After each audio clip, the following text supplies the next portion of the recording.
Shabbat Shalom, dear Mishpacha. Welcome to our Shabbat gathering. Yeah. Where? Welcome to this portion and study of the Torah portion here in Light to the Nations.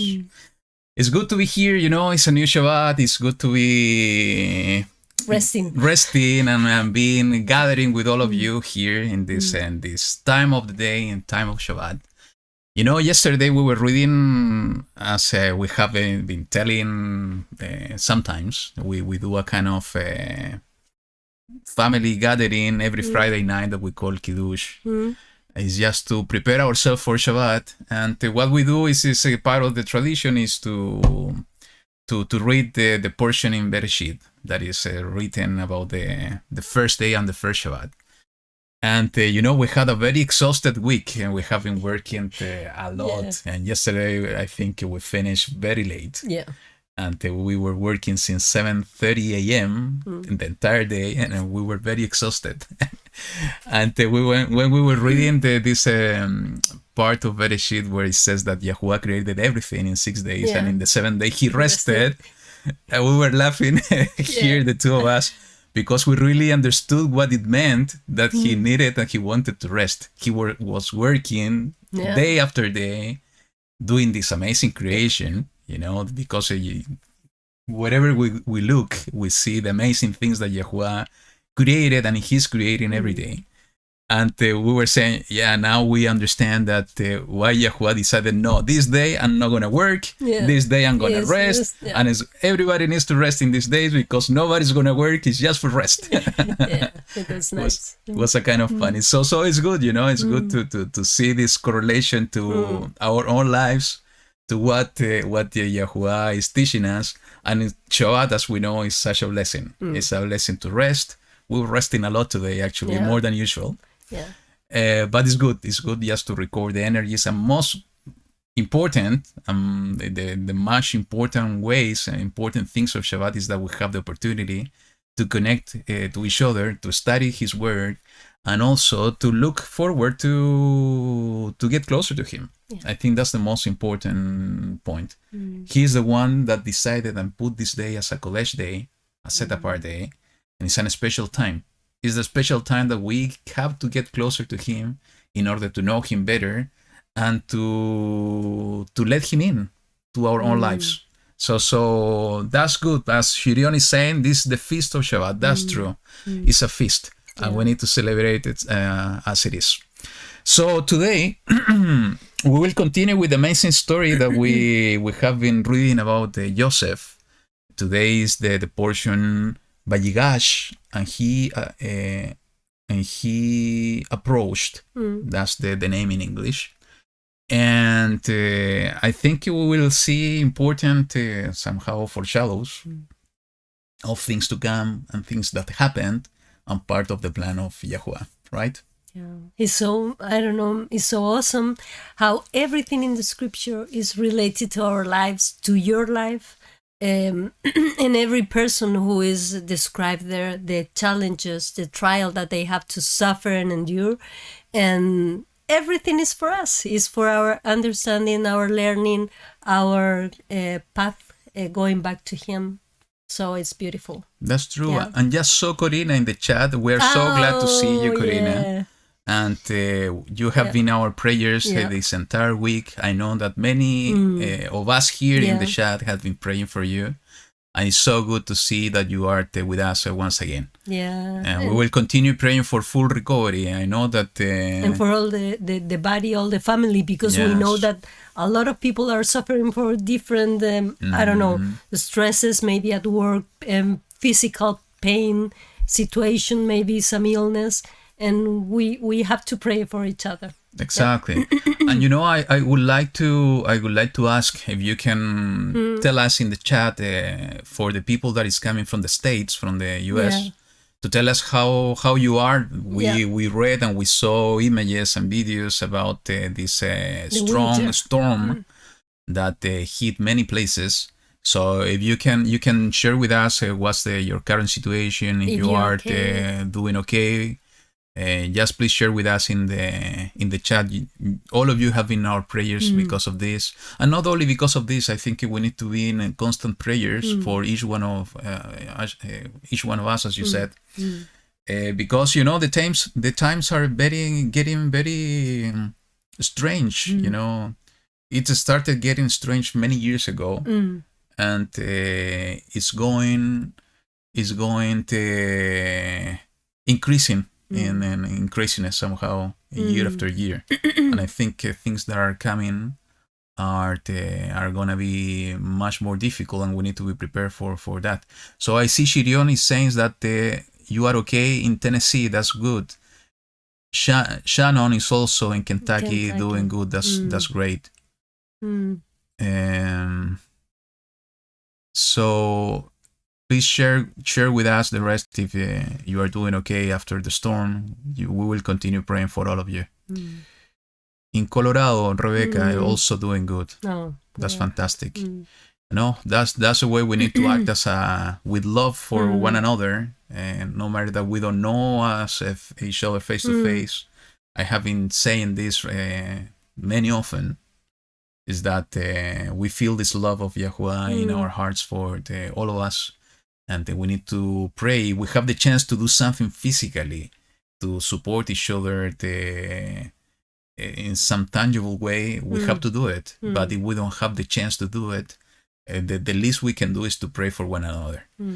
East Tennessee also doing great, DDK. That's good to hear. So good. So let's continue. I think in any other countries, because there are people also in, I don't know, some other places they are living with problem. I don't know, maybe not with weather, but maybe economical situations. Yeah, maybe political situation. Maybe things are not going good in the economic way. So our praises are going in all directions. Yeah. And if you're struggling with something that is maybe on these days taking you down in the emotional side, also our praise has to be related with that. Because not every day is like a happy day. We have to face some difficult times also. And we have to know that the only help is coming from YaHuWaH, from our Abba. So yeah, I see Gwen also joining us today. I remember she's from UK. I know that Europe is expecting a very hard winter as well. Yeah, Arthur and Cornelia. Arthur and Cornelia are here as well. From Europe also. Yes. Yeah. Also, I see Daniel. I know that your country is going through some turbulences. We were exchanging some emails. We were praying for you, brother, as well. Just for things. Camila. Yeah, Camila also. We're praying for you, sister. Yeah. And Karen. For everybody. Yeah. You, all of you are in our hearts. So that's the feeling to have a family. Yeah. And I saw also Rihanna. Sorry if I'm not pronouncing your name well. Alaska. Is from Alaska. So I think winter over there is. As you are writing here, it is getting very hard. I can tell you, sun here, we already entered the summer. And yesterday we were working at sun. Yeah. And I got burned like never before. You thought that it was some paint? Yeah, I was painting. I thought I was painting. I was painting my arms, and no, it was the sun. So now I'm... thanks to YaHuWaH that I'm not that much in pain, but I am I'm brown now. Yeah, you're changing your color. Yeah, that's true. Well, so let's begin. Let's begin. We're so higher. Yeah, Annie, good to see you here.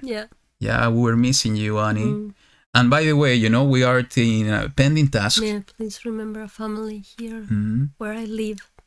Their special needs child was reported missing yesterday. Wow.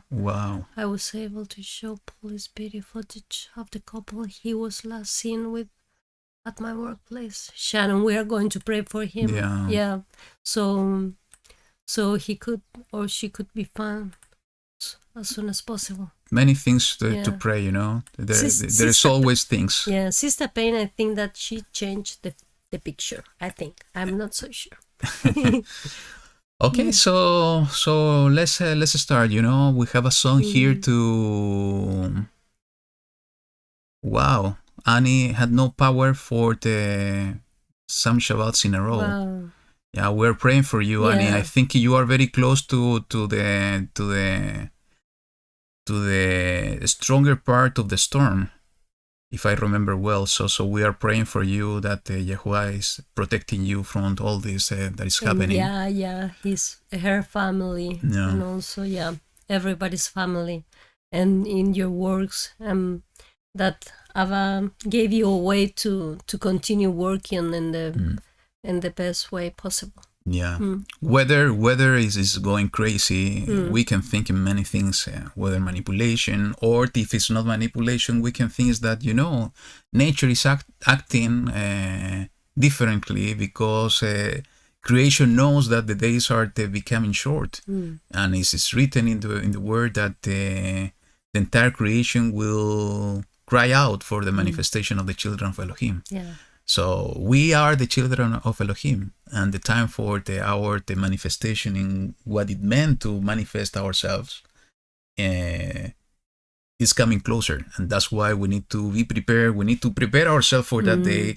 We need to be prepared for what's coming, and we need to be prepared for the fulfillment of our task, for our purpose, for what YaHuWaH has been calling us to do.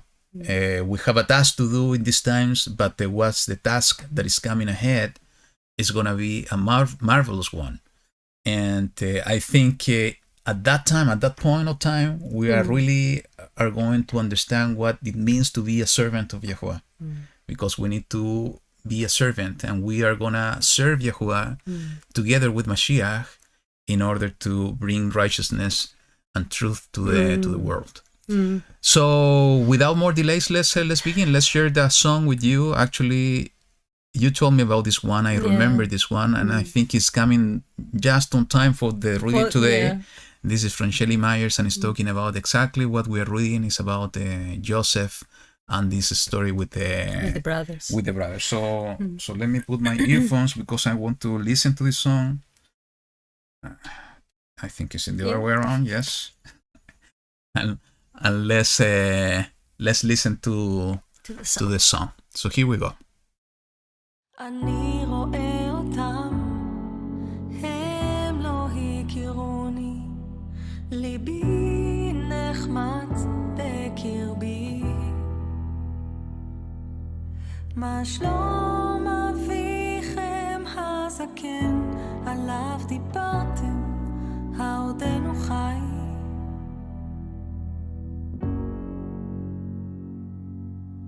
אחים שלי אתם, אחים שלי כולכם, ואם רק תאזינו, תשמעו את כל אבינו מדבר ומנחם, אומר הוא לכם, חי אחיכם, עודנו חי.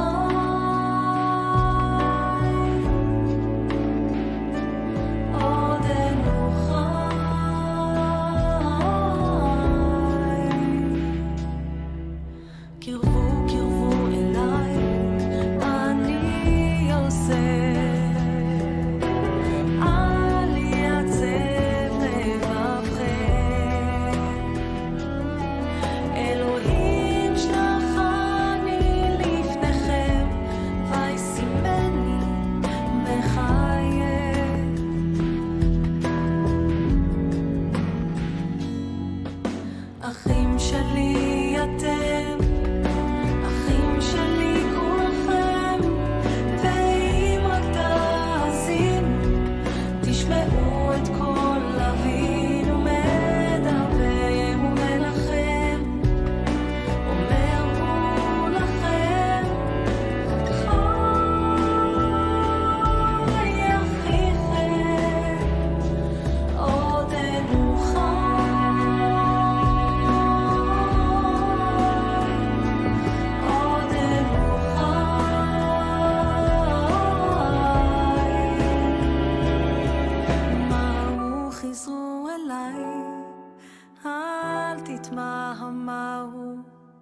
אתם ובני ביתכם,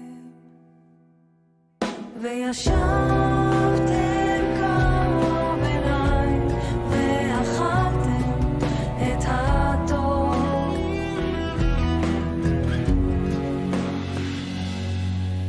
אחים שלי אתם, אחים שלי כולכם, ואם רק תאזינו, תשמעו את קול אבינו מדבר ומנחם, אומר לכם, חי אחיכם, עודנו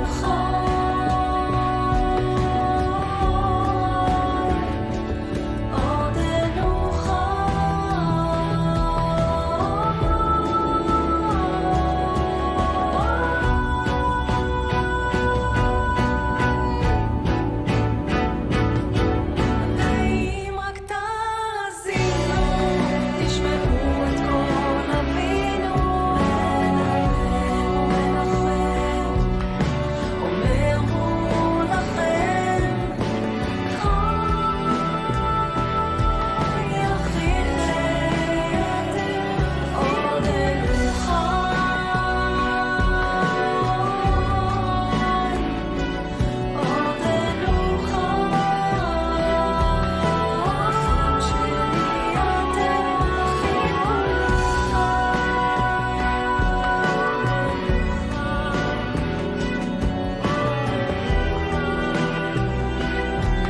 אחים שלי אתם אחים כולכם.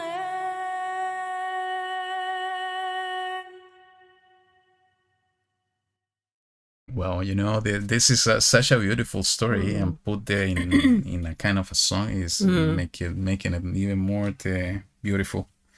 So before the praying, just to thanks Annie to sharing with us in the chat about harmony, and this is so wonderful to see how Abba is listen to your prayers and our prayers, and to see that this is happening. A miracle. It's a miracle, yeah.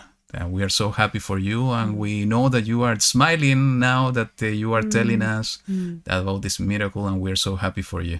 So that's the way we need to feel for one another, and the results of prayers. So having said that, let's pray. I think it's important before continuing with the study. So let's close our eyes and let's pray to our YaHuWaH Elohim. Thanks once again for this new Shabbat.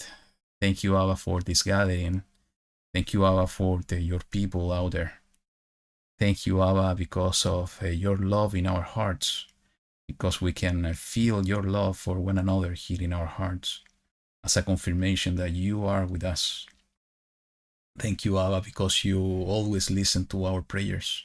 Sometimes we lose patience because we want things to happen immediately.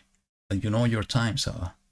And when we wait on you, you show us your power, and you show us that you are our Abba, our Elohim. And we want to give thanks to you in this moment, because no matter that we go through trials, troubles, through the storm, we know that when we are with you, we have nothing to fear. It's like the disciples when they were in the storm in the Sea of Galilee, and Yahushua was protecting them. That's the way you protect us. That's why every time that we are under your wings, there's nothing to fear, because you are the one doing everything for us. We want to give thanks because you have protected our brothers and sisters through the storm, because you have been doing miracles in Corina and in the family in Harmony, family of Annie. Thank you, Abba, because you have been also healing Cornelia, because you have been doing so much things for all of us here in this gathering, and because you have been preparing our hearts in order to continue walking in your path. We pray to you in this moment that you can open our understanding in order to study your word, that you can talk to us in this time through your Ruach, that you can teach us to each one of us here, including us, what you want to reveal to us today. But most importantly, Abba, that your presence and your Ruach be with us, that you can unite us in your presence, no matter the distance, that we can be echad in you, and that you can prepare our hearts, our Ruach, our emotions, and our bodies for what is coming ahead, in order to be real witnesses of your word, real and true witnesses of your kingdom here on earth, in order to fulfill your word, that we are going to be ambassadors, that we are going to be your servants in order to bring together with Mashiach your righteousness and your kingdom here on earth, in order to be that light of your kingdom, that light that belongs to you, into this world that is full of darkness. Thank you, Abba, for listening to our voices and especially for being here with us, because we know that your presence and your Ruach is with us here. Thank you, Abba. We pray to you in this moment, and we invite you to teach us in this moment and in this day. And we do it in the name of YaHuWaH HaMashiach, our Melech, our King. Amen. Amen. Okay, so let's continue this story. Let's see what's coming and what the Ruach is bringing to us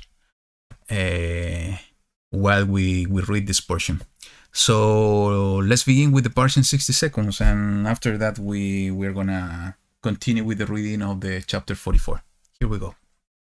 Shalom and welcome to Parsha in 60 seconds. Today's portion is from Genesis 44:18, 47:27. It is called Vayigash, which means, and he drew near. Judah pleaded desperately with Joseph, explaining that their father would die of heartbreak if Benjamin did not return. Judah begged Joseph to allow Benjamin to go free and take Judah in his place. Joseph was overcome by emotions and ordered everyone but his brothers to leave the room. Joseph then burst into tears and explained that he was Joseph, their brother. It was beyond a Hallmark moment. In recounting the story, Joseph explained it was all God's orchestration to use Joseph to save everyone. His dreams had come true. The whole family moved to Egypt. Jacob was reunited with Joseph. Upon arrival to Egypt, Pharaoh gave them the best land. They became keepers of the herds of Egypt. Jacob met Pharaoh and blessed him. While the famine was in full swing, Joseph was able to purchase all the land, cattle, and bondservants of Egypt for the Pharaoh. Israel lived in Egypt, in the land of Goshen, accumulated possessions, and was fruitful and multiplied. And that is Vayigash in 60 seconds. Vayigash in 60 seconds. Wow, there are so many things here in this passage. We were just reading it before the broadcast, and we were discussing between the two of us some of the points that we felt important to highlight today. But let's see, something interesting is always happening in this broadcast. That no matter that sometimes we have the chance to read it and study it before the broadcast, there are so many other times that we don't have that chance, and we are in a rush.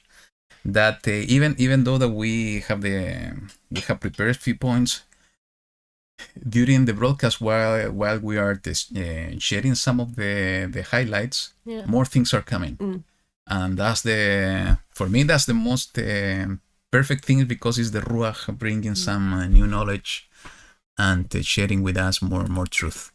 And, as we always do, I will invite you to share your insights in the chat. We are here to grow as a family all together. And we are in the same need as you to learn. We are in this continue learning. So any insight that you can share, as you always do, is helping us also in order to grow together as a family in the knowledge of the kingdom of YaHuWaH. So I will invite you to share your insights. If you have some comments of what we are discussing, put the comments there, so it's going to help all of us that we are here in this gathering to grow together. And one last thing before we continue is that while the world is preparing themselves, as last week in this time in this weekend, to celebrate the finish of a cycle and the beginning of a new one, the ending of a cycle and the beginning of a new one, we are the set apart people. We are the feasting and celebrating Shabbat as we always do week after week. The appointed times. And we are celebrating the appointed times of YaHuWaH. We know that the world is focusing in something that they have inherited for so many years, something that is in the core of so many people that so far that is blinded, and they are not realizing that they have inherited just lies, and they're not even questioning themselves why the world is doing so many things, where everything began. And most probably for all of you that are here, this process started in the same way as it started for us, that the Ruach was awakening us to start questioning things. Yeah, looking the origin of the... Yes, why we are doing these things, why the entire world is doing things like that, where it all began. And we need to pray for those people, especially not to have not to condemn not them. to yes, not to condemn and not to push back. It's just to realize the blessed we are as a people, because YaHuWaH was so compassionate on us that he opened our eyes to his truth. And because of the compassion and the love of YaHuWaH, we are here as a set apart people, knowing that everything that the world is doing is wrong, and especially that we don't belong to the world, that we belong to the kingdom of YaHuWaH. So while the world is preparing themselves for this type of celebration and this change of cycle, we continue in our own cycle, and we continue praying for the opening of the eyes of more people. Because more people needs to be gathered to the kingdom of YaHuWaH. This is what is written, and this is what we have to expect. And in the same way that we are praying for one another as a family, we need to pray for the opening of the eyes of the blinds, and for the healing of the sick, for the restoration for those that are in prison, in order to be free. And I'm referring to the world. Because in the same way that we are here, we were part of the world in the past. So we need to pray for those in order to get on track and come back and join us into the true path of life, into the kingdom of Yah. So let's prepare our heart in the same way that we see this wave of people with these emotions and these things of celebrating the ending of the calendar year, Gregorian one. Let's put the same attitude and the same emotion and the same focus in keeping Shabbat, in keeping the path of YaHuWaH, in fulfilling the purpose that YaHuWaH has prepared for us, is to be those ambassadors of the kingdom. You want to add something? No, just in case that if somebody asks you why you don't celebrate the same, maybe it's the opportunity to share just that time ago you were looking the origin of those feasts, or that you were shown that there is another way that is more close to our Abba's heart. And something we have learned throughout the years, if I can give an advice somehow, try not to contend if somebody is pushing you why you are not following their customs and their traditions. Actually, we can show the freedom we have by not following that, by showing love and to sharing with them how our life has changed to the positive, and getting away for those things. And we need to be realistic as well. Not everything is positive. It's not happiness all the time. We have been talking about trials, persecution, and I think all of us will have been going through those kind of things. And interesting enough, we will see some of it in this portion as well. This is something that we can share as well, that maybe not at the beginning, in one time will come that we need to share the entire picture, what it means to serve YaHuWaH. And it has its up and downs, but we know that the downs are not because of YaHuWaH wants to keep us down. It's because the environment, our surroundings are making it much difficult. And also in those downs that we have been seeing, is also the way that YaHuWaH is testing our hearts in order to prepare us and to form in us the strength we need in order to continue. So the point is that the advice is not try to condemn, not try to fight back, not try to push back, because at the end, what you are going to produce is the opposite. Yeah. You It's are going to gonna be more rejection. exactly, and you are gonna keep people far away from the truth. We need to do the Without, opposite. without We need wanting. to invite people Yeah. Yeah. to get interested. And maybe the most important thing to share is that every time that we have suffered a trial, because everybody is going to do it, we have the hand of our loving Abba, and he is going to help us to continue. That is the most beautiful part, that we are going to suffer trials, but he is going to take us and let us continue with him. So that is a different thing. Yes, and without being, because I just saw the comment from Annie that there are many neighbors that are becoming sick. I just want to mention something, and need to be very careful not to mention specifically some words. But if you have not seen the news, as it happened back on 2019, at the end of 2019, beginning of 2020, there are so many things happening in the world, in Asia, again, in a similar fashion that it happened on those years. We were talking and checking this, and what was our experience during the beginning of 2020. And it seems that this is becoming, and it's happening all over again. So we need to pray for one another. It doesn't matter what is our position about the sickness that is going on.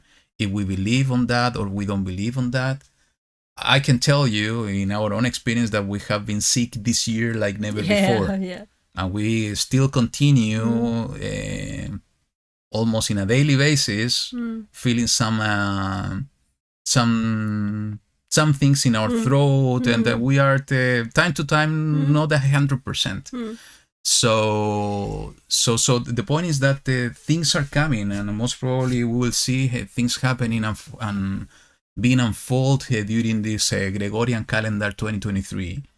That with more reason we need to pray for one another. Time is happening, and is moving that fast.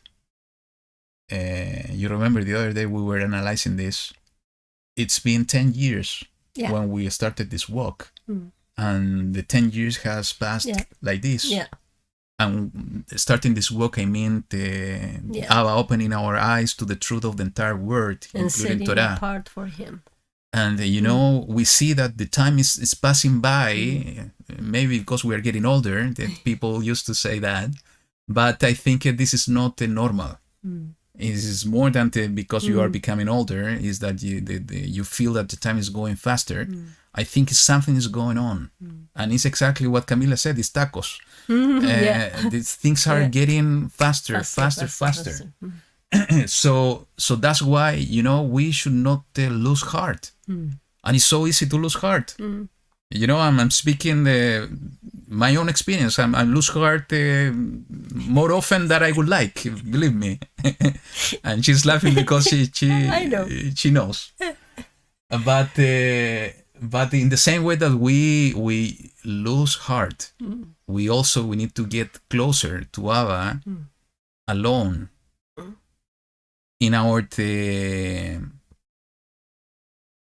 close space to him, and ask him for strength. I have been waking up early in the morning while you're still sleeping, and my closer space of prayer is an open space, actually.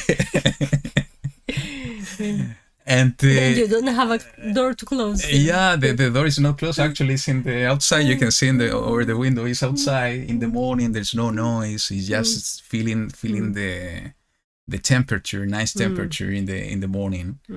And I can do it for sure because I'm in the right season. But those moments are the ones we need when we are alone with Abba in order to get the strength and not to lose heart. So in these times that we see things unfolding, we will see more things unfolding faster. We need to prepare ourselves.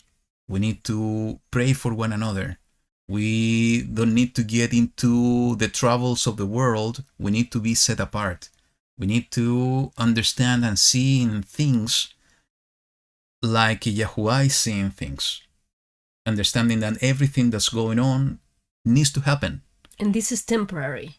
Yep. Our heart and our eyes must be focused on the life that he has drawn for us.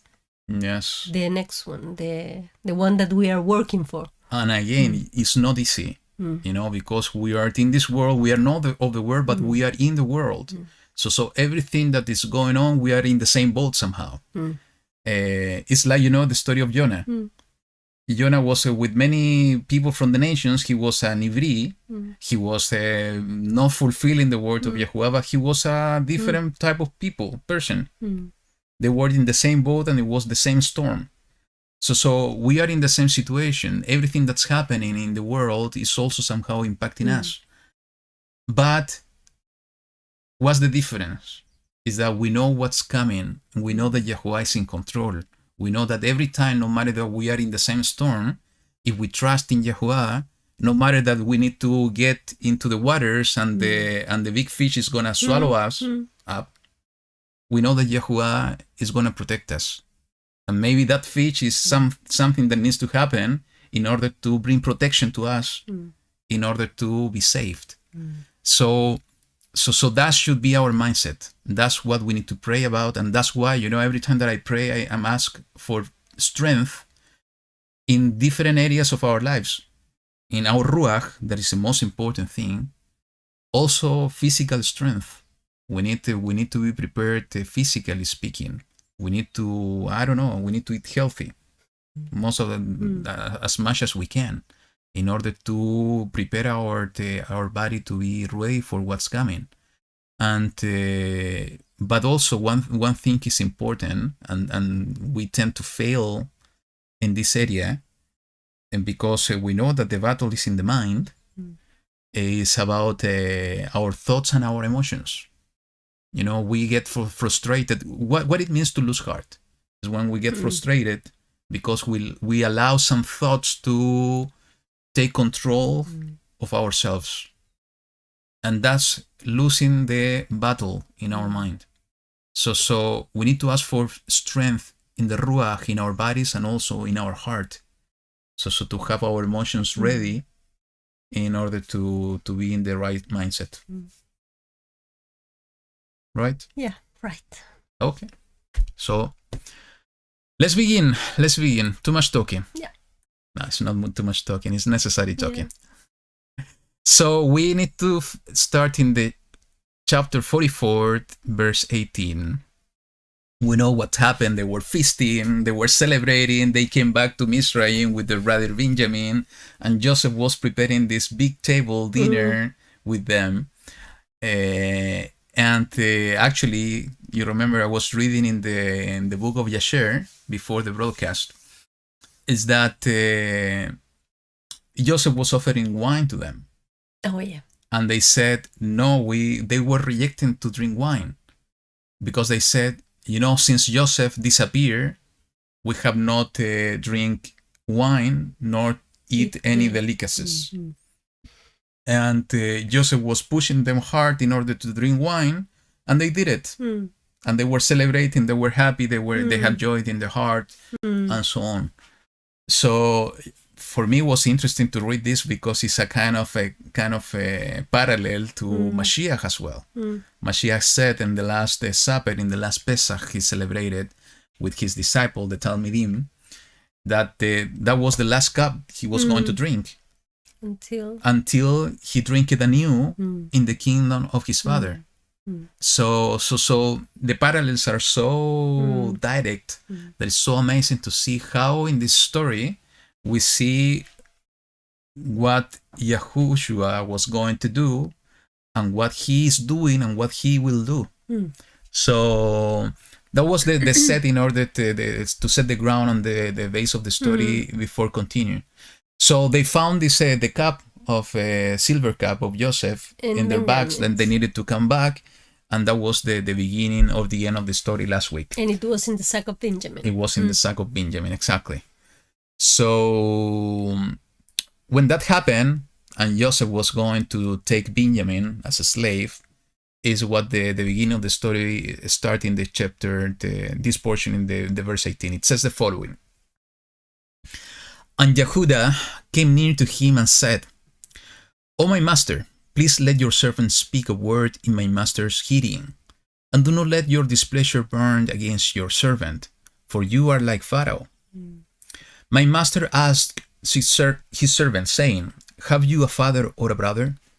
And we said to my master, We have a father, an old man, and a young child of his old age. And his brother is dead, and he alone is left of his mother's children, and his father loves him. And you said to your servants, Bring him down to me, and let me set my eyes on him. And we said to my master, The boy is not able to leave his father, for if he leaves his father shall die. But you said to your servants, Unless your youngest brother comes down with you, you do not see my face again. And it came to be, when we went up to your servant, my father, that we told him the words of my master. And our father said, Go back and buy us a little food. But we said, We are not able to go down. If our youngest brother is with us, then we shall go down. For we are not able to see the man's face unless our youngest brother is with us.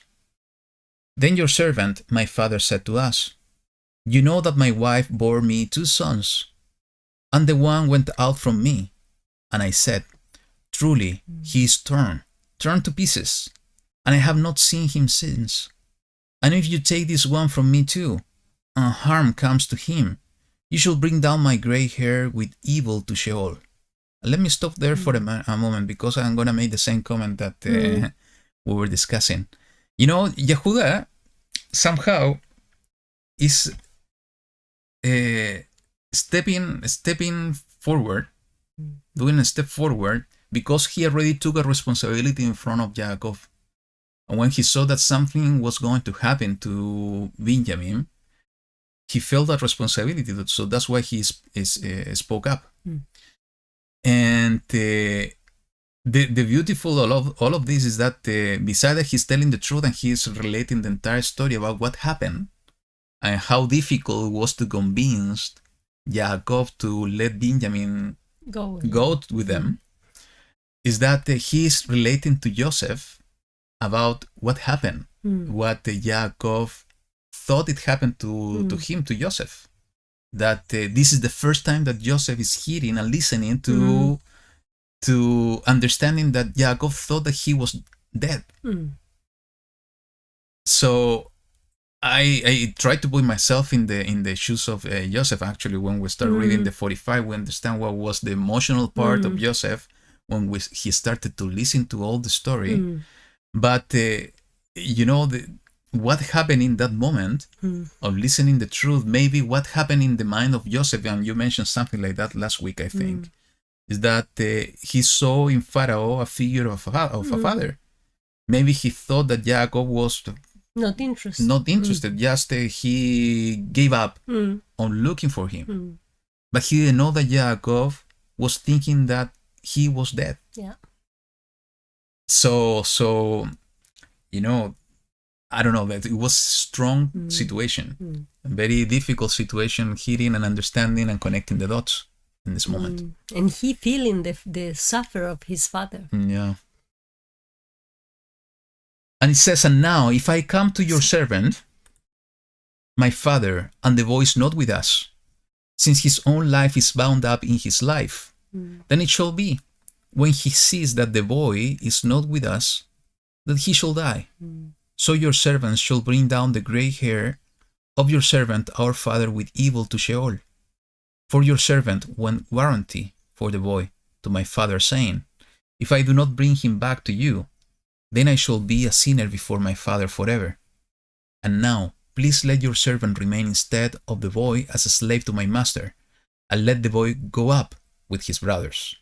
For God, how do I go up to my father if the boy is not with me, lest I see the evil that would come upon my father? Wow. You know, it was going to be a really nice picture. What I told you is that can you imagine that maybe Benjamin was 17 years old when all this situation happened? Unfortunately, it wasn't like that, because when I was reading at least the book of Yasher, it says that he was an old man with family and children. He was the younger, but already a grown up. Yeah. But why I thought like that, because Joseph was seeing in front of his eyes that his brothers were doing something the opposite to what they did to him. Now they were protecting him. Doing it for his own brother from mother's side. Yeah, they were protecting Benjamin. The thing that he was trying, or he thought maybe, or he was asking or looking for from his own brothers to do for him, to protect him, and actually they did the opposite. Now he was able to see that they were doing it for his own brother. It's true, you know, that I think it's in the book of Yasher. Yes, in the book of Yasher, when Joseph revealed himself to Benjamin, when he asked Benjamin to look into the map of the stars, and Benjamin, with the knowledge that he received from Yaakov, is written like that in the book of Yasher, he was able to identify that the man sitting on the throne was Joseph. And in that moment, it's written in the book that Joseph revealed himself and told him what he was going to do. Is that Benjamin knew what Joseph was planning to do with his brothers, but even if that was the part of the story, just seeing the change of heart, from putting ourselves in the Joseph's shoes, the change of heart, the repentance on his brothers, and understanding the suffering in the other side, the suffering in Yaakov, and also the suffering in his own brothers, I think is what brought final healing to Joseph's heart. What do you think? Yeah. And now that you mentioned about the Yaakov's suffering, because at the beginning we were praying for each other, and I don't know why, but at least for a couple of months, I have been feeling that we also have to include in our prayers our father Abba's heart, because I think that he's suffering a lot. And now. Yeah, true. And you know what we see here also is, and you were mentioning this before when we were studying, is that it's a representation. YaHuWaH is a representation here of that's nice. Of YaHuWaH. You know, he's interceding for the life of somebody else, and taking all the responsibility. Taking the responsibility, make me a slave. Yeah. But let him free. Yeah. And it's exactly of what you said. I want to bring joy, not to bring evil to the heart of my father. And let's put ourselves for a moment in the bigger scale picture of this story, and how this correlates to what YaHuWaH feels and what YaHuWaH did. YaHuWaH, our father, was suffering. You know, when we read the book of Hosea and we read about this relationship with Ephraim, it's a kind of similar to feeling of what we read here about Yaakov and Benjamin, or even Joseph. Is that the father suffering because the youngest son is gone. And that's why, you know, when we see the parable of the prodigal son, it is a perfect summary of these feelings and this relationship. So what YaHuWaH was doing here is I think it's two things. First is to being truthful and faithful to his word, because he made a vow. Let him go, it's on me. So this is one thing. And the second one they saw how Jacob suffered when they brought the robe with the blood of Joseph. They saw what happened to him. He was not going that to happen again. Yeah. So he was thinking in the heart of his father, not to bring more evil to him. And actually, if we connect even more dots, is what I told you 2 minutes before we start. Is that when we read the book of Jubilees, we see that Bilhah died when they were mourning Joseph, and Dinah died later that Joseph disappeared. So it is written in the book of Jubilees that Jacob was mourning for 3 persons almost simultaneously, for Joseph, for Bilhah, and for Dinah. And all these things that the 10 brothers did brought almost destruction to the family and destruction to the heart of Jacob. So YaHuWaH was not going to let that happen again. And in the bigger scale, this is exactly what YaHuWaH did. He came and died. He offered himself as an offering instead of, in order to bring death to himself, instead of bringing death to whom was how to say it, who needed to die, is basically who committed sin, Who was deserved to die. who deserved to die. Why? What for? Why? In order to bring joy to the heart of YaHuWaH. So every time we fail, we are not taking in account what YaHuWaH did. Every time we sin, every time we go away from YaHuWaH, we are doing exactly the opposite. We are not bringing joy to the heart of YaHuWaH. And that's why I'm gonna mention it once again. Is the parable of the prodigal son. When the son decided to get out and get away from his father, the heart of his father was dying. He was suffering. And it's exactly every time that we are trying to get away from YaHuWaH. But the opposite happened when we are getting closer to him. I think that's why there is a scripture that it says, imagine the joy that is in the heaven when only one person is turning back to him. Yeah. He's able to leave all the 99 lost sheep just for looking one that For is one. that is Yes. lost, that's being lost. That's the heart of YaHuWaH. He doesn't want anyone to be lost. Yeah. He wants to save everyone. But we need to want to be saved. Yeah. And we need to do our part. So this is exactly what we see here happening. There was something else that we saw here. I don't know if you remember.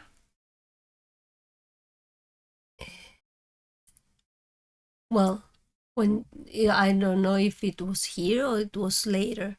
Maybe that later. The two. Yeah. I think it's later. So let's continue Yeah. reading the 45. You want to read? Yeah. Can you read? Yeah. Sure. Yeah. Let's try. And Joseph was unable to restrain himself before all those who stood by him. And he called out, have everyone go out from me. So no one stood with him while Joseph made himself known to his brothers. And he wept out aloud. And the mysteries in the house of Pharaoh heard it. And Joseph said to his brothers, I am Joseph. Is my father still alive? But his brothers were unable to answer him, for they trembled before him. Can you imagine the confusion in this whole situation? Yeah. When they saw, they were going to get slave, all this situation with Benjamin, I think there was a lot of tension. As we see in the book of Yasher, they were almost fighting somehow. Yeah. And in one moment, Joseph is standing up and saying, everybody out. Yeah, maybe they thought, What's going to happen? Yeah. And when everybody was going up and he was weeping, he was crying, what's going on with this guy? Yeah, maybe he's, Yeah. I don't know, bipolar or something. Yeah, exactly. Yeah. And in the moment he's saying, I'm Joseph, I think he, most probably they hear, but they didn't realize what they were hearing. Yeah. They were totally confused. Then YaHuWaH said to his brothers, "Please come near to me." And when they came near, he said, "I am YaHuWaH your brother, whom you sold into Mizraim. And now do not be grieved, nor displeased with yourselves, because you sold me here. For Elohim sent me before you to preserve life. For 2 years now the scarcity of food has been in the land, and there are still 5 years in which there is neither plowing nor harvesting. And Elohim sent me before you to preserve for you a remnant in the earth, and to give life to you by a great escape. So then, you did not send me here, but Elohim. And he has sent me for a father to Pharaoh, a master of all his house, and a ruler throughout all the land of Mizraim. Hurry and go up to my father, and say to him, Thus says your son YaHuWaH, Elohim has made me master of all Mizraim. Come down to me, do not delay. And you shall dwell in the land of Goshen, and be near to me, you and your children, your children's children, your flocks and your herds, and all that you have.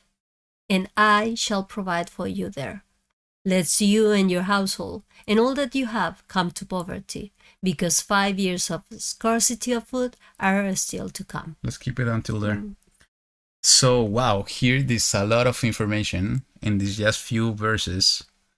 And yeah, just to reinforce and to comment on some of the comment from Shirion, real men cry, Yeshua wept. That's totally true. You know, David also wept. There is a lot of men, real men of YaHuWaH weeping. Actually, I remember there is a song in Spanish about Joseph crying, and it's relating every servant of YaHuWaH and the song, the lyrics of the song. Every servant of YaHuWaH that is has been weeping. Even Anna was weeping also. She's not a man; it's a woman, but also she was a servant of YaHuWaH, a righteous woman, crying out and weeping because she wanted to have a son, Shmuel. And Yahushua also was weeping because of Eleazar, Lazarus, was his friend. Yeah. He wept for Jerusalem. So weeping is something that is happened to everybody, especially when we are getting closer to YaHuWaH. It's something that we cannot contain because he is producing something within us that is bigger than us. bigger than us. That's true. So here, you know, all this confusion,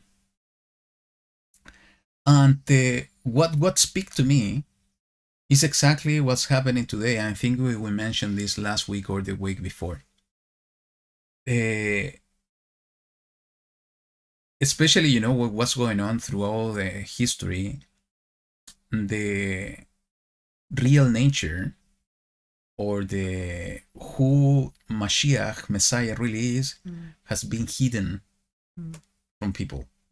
The picture people has about the Mashiach, Jesus, today is a totally different picture of what he really is, of whom he really is.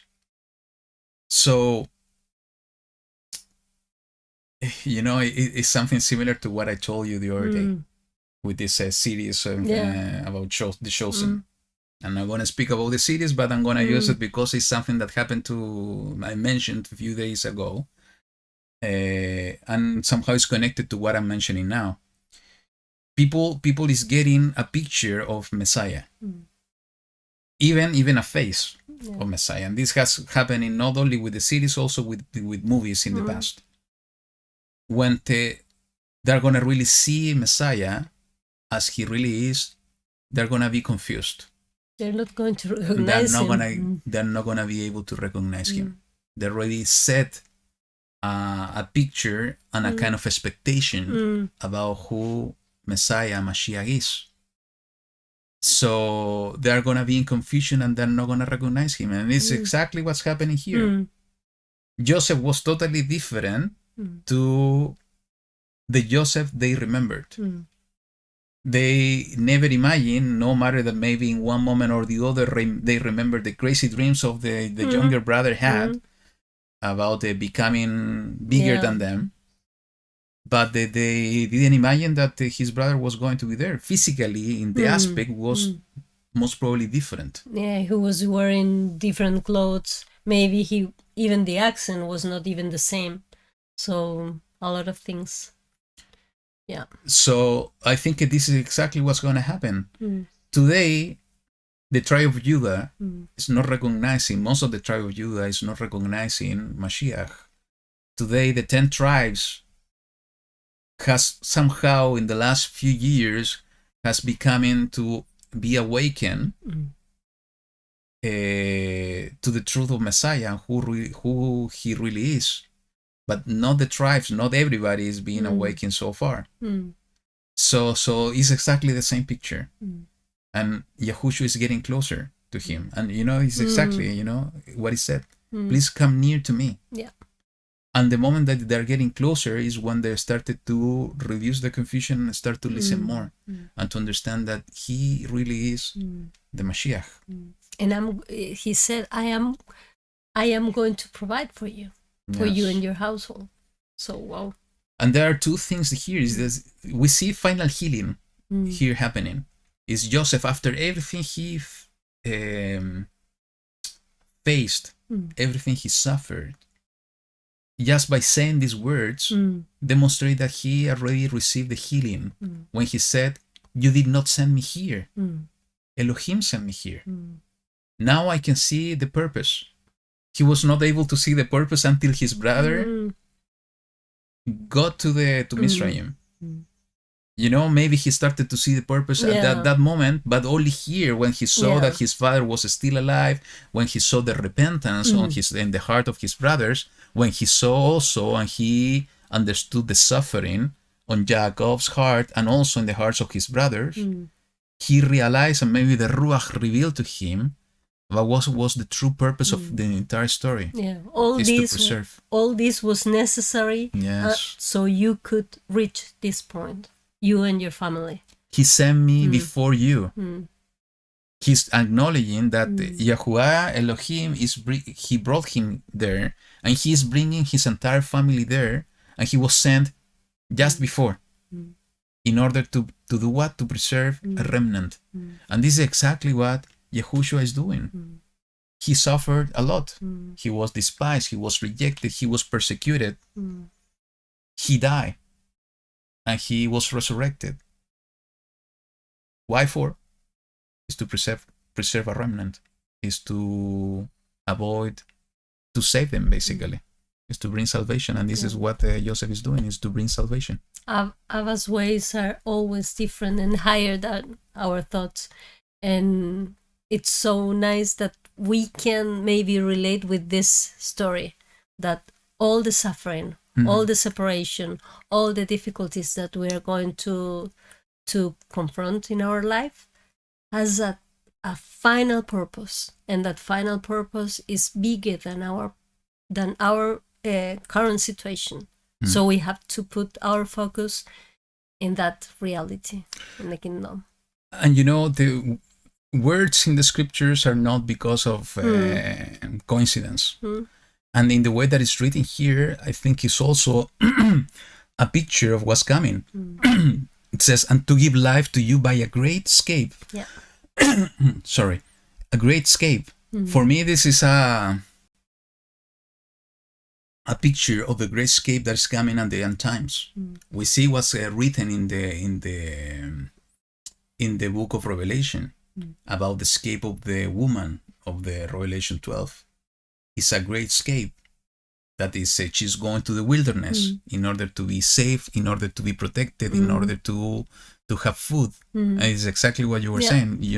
It's a special place of protection. In this case, it's the land of Goshen, in order to be near to him, in order to have food during the scarcity of food, in order to have protection, and in order to have even possession. And this is something that we will talk a little bit more about later. Is exactly what is written in the verse 11. And I shall provide for you there, lest you and your household and all that you have come to poverty, because 5 years of scarcity of food are still to come.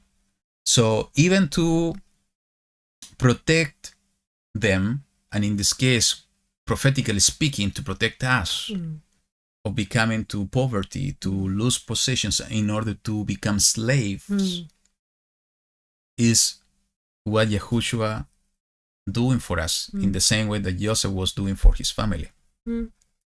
And I just saw something about tongues, but I didn't see in the chat. But let me look for it. It was Yaakov, I think. It will be like a foreign language unless you speak to them in their own tongue. That is how Joseph revealed himself. He spoke Ivrit. Yeah. And that's a fantastic one. I didn't notice this, and this is true because if you remember... Before he used a translator. And when they started to listen that he was speaking Ivrit, I think it was a moment, what? What?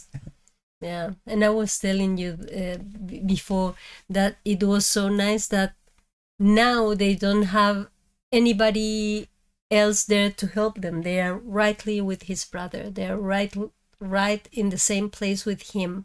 They are in contact with him and seeing everything and comprehending everything. Yeah. And it's the same now with maybe with us, that before maybe we have to receive some help with some other people who were maybe, I don't know, they were giving us some spiritual food in the past and everything. But what Abba is giving us today is the connection with him directly, that he is inviting us to be with him directly, to make him known to us. So true. Yeah. There's some passage, let me read for you this, because, and I think this is also correlated to what I said before about the sign or a picture of the end times, is that those that were close to Joseph, that was a father to Pharaoh, he said, were the one that was going to be saved with this salvation that Joseph was bringing to them. And this is exactly what we would see written in the book of Luke, chapter 21, when YaHuWaH is speaking about the end times. And let's read the 35 just to context, and 36. It says, "For it shall come a snare on all those dwelling on the face of all the earth. Watch then at all times, and pray that you be counted worthy to escape all this about to take place and to stand before the Son of Adam."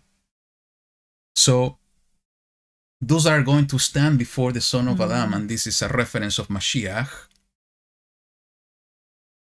are going to be the one to be safe, to be worthy for escape. And it's exactly what Joseph is saying, is the great escape. So we need to be worthy to stand before Mashiach. Because if we are worthy to stand before Mashiach, we are going to be worthy of the great escape. And it's interesting when I remember what is written in the book of Yasher, when Joseph revealed himself to Benjamin. He said, and he told Benjamin, it's written like that, I'm going to do this, because I want to test the heart of my brothers. If they repent, I'm going to save all of you. If they don't repent, you are coming to live with me and you are going to be saved. So what it means to be worthy, if we compare to this story, to be worthy to stand before the Mashiach. In this case, all the brothers were worthy to be with Joseph. Why? Because they had repentance. Because they had integrity in their hearts. They repented of the evil they did, and they mended their ways in order to walk in righteousness. So how we are going to be worthy to stand before Mashiach, how we are going to be worthy to have this great escape, is by keeping ourselves walking in righteousness. But walking not only by the act of walk, it's doing it with the right attitude. It's doing it with the heart, with a repentant heart, with the true heart, with the heart of YaHuWaH within us. So let's go back to Bereshit, chapter 45.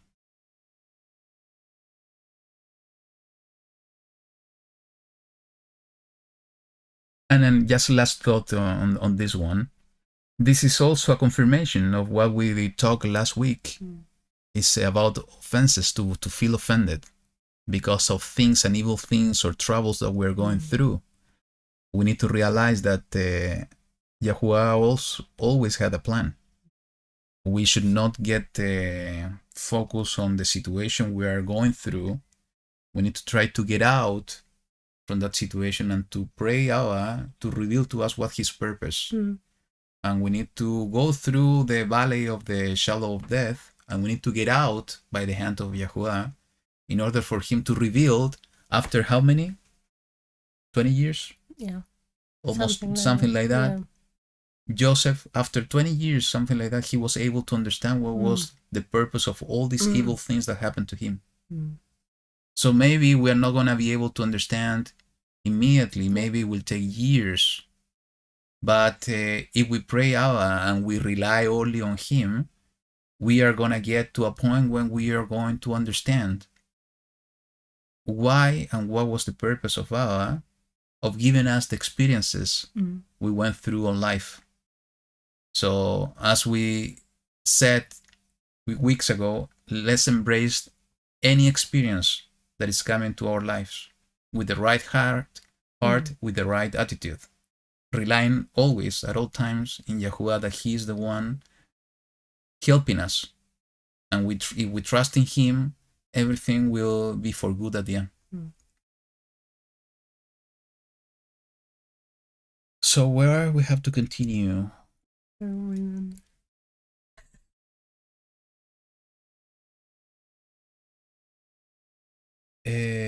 I think it was here. Yeah. No, should provide mouth, steam.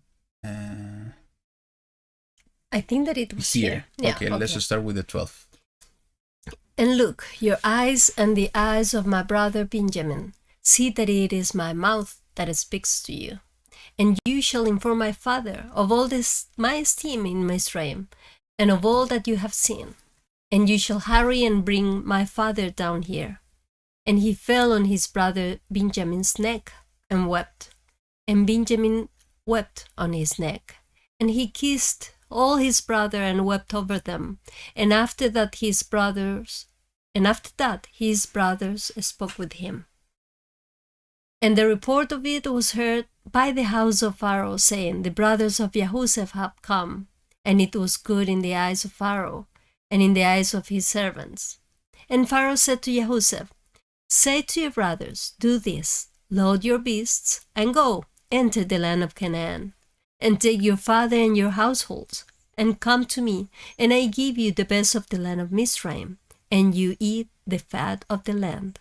And you have commanded to do this, take wagons out of the land of Mizraim, for your little ones and your wives, and you shall bring your father, and come. And do not be concerned about your goods, for the best of all the land of Mizraim is yours. And the sons of Israel did so, and YaHuWaH gave them wagons, according to the mouth of Pharaoh, and he gave them food for the journey. He gave to all of them, to each man, changes of garments, but to Benjamin he gave 300 pieces of silver, and 5 changes of garments. And he sent to his father this, 10 donkeys loaded with the best of Mizraim, and 10 female donkeys loaded with grain and bread, and food for his father for the journey. So he sent his brothers away, and they left. And he said to them, do not quarrel along the way.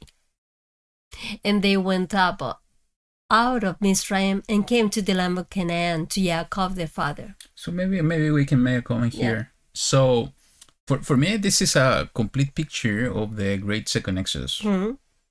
So they have salvation. They're going to be protected in one specific place during the turbulent years.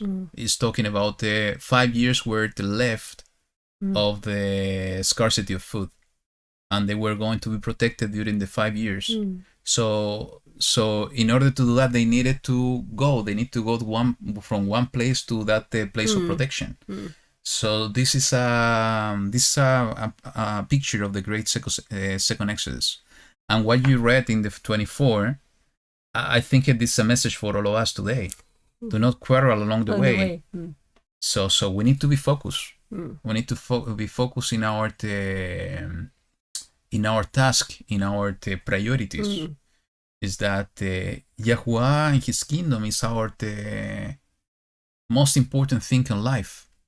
So we cannot get entertained Mm. in things that are not,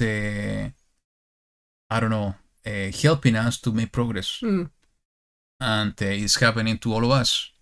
That sometimes we get entertained in things that are not giving us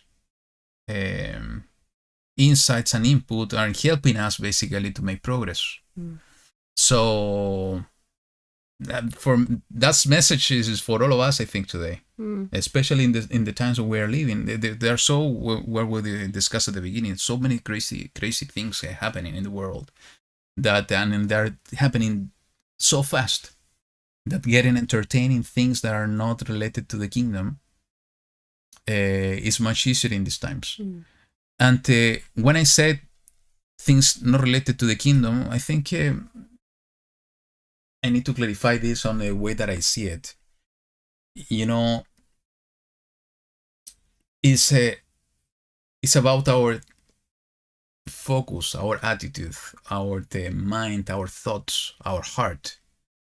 It is nothing related to we need to get out of our current activities in terms of our work, in terms of our projects. I think it's nothing about that.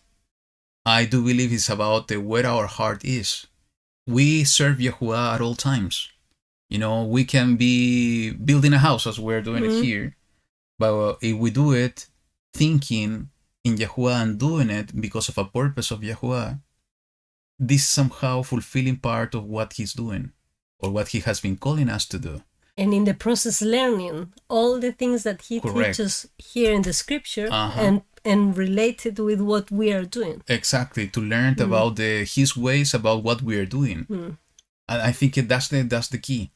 Is everything we do is to do it for Him, because everything is from Him, and to learn His ways while we are doing our stuff. I think that's basically to focus on the kingdom. Now, we will have things to do specifically to bring light to others. And those windows of opportunities, we need to be so prepared and so alert in order to take advantage for that and to bring the light of YaHuWaH to more people, because this is exactly what we have been called to do. Let's put ourselves in the life of Abraham, in the life of Yitzhak, in the forefathers. They were living their lives. They were doing their jobs. They were doing their projects. They were living with their families. But at the end, they were serving YaHuWaH in their own lives. This is exactly what we need to do in these times.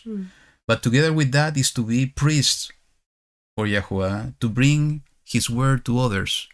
I think that's the right combination. If we focus in all this stuff, but with the wrong attitude, not learning His path, not to fulfilling His ways, and just to do things because we want to do this stuff, and we focus only in our own desires, not taking advantage of the experiences of what we are doing in order to learn more about YaHuWaH and to fulfill His purposes here on earth, we are deviating ourselves from the path.